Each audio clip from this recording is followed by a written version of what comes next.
কি ভাবছেন কোন ট্রেনে উঠবেন? আপ না ডাউন? না, চিন্তার কোনো কারণ নেই, আমি আপনাকে সাহায্য করছি।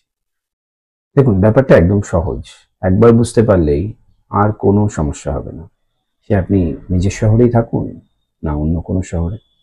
নমস্কার, আমি দীপ। আপনারা দেখছেন দি জেনুইন ফ্যাক্টস। আমাদের আজকের পর্ব, আপ না ডাউন ট্রেন।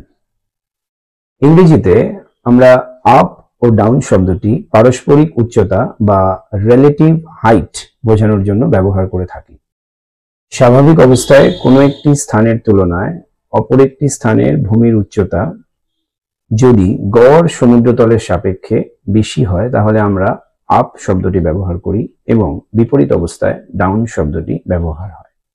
আপনি যখন ট্রেনে উঠবেন তখন আপনার গন্তব্য স্টেশনটি যদি আপনার বর্তমান স্টেশনের তুলনায় উঁচুতে হয় তাহলে আপনাকে আপ ট্রেন ধরতে হবে এবং বিপরীত অবস্থায় ডাউন ট্রেন ধরবেন।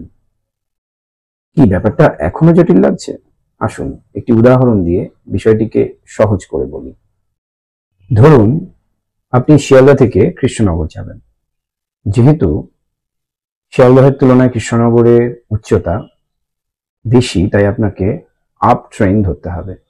অন্যদিকে আপনি যদি শিয়ালদা থেকে বজবজ যান এবং বজবজের উচ্চতা শিয়ালদহের তুলনায় কম হয় আপনাকে ডাউন ট্রেন ধরতে হবে।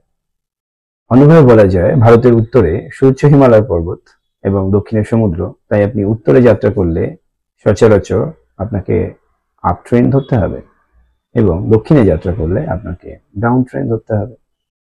আশা করি এ বিষয়ে আর কোনো সন্দেহ থাকে না। ধন্যবাদ, আমি দীপ চক্রবর্তী। আমাদের আজকের পর্ব এই পর্যন্ত। আগামীতে এরকম আরো তথ্য পেতে please do like, share and subscribe the genuine facts. Thank you.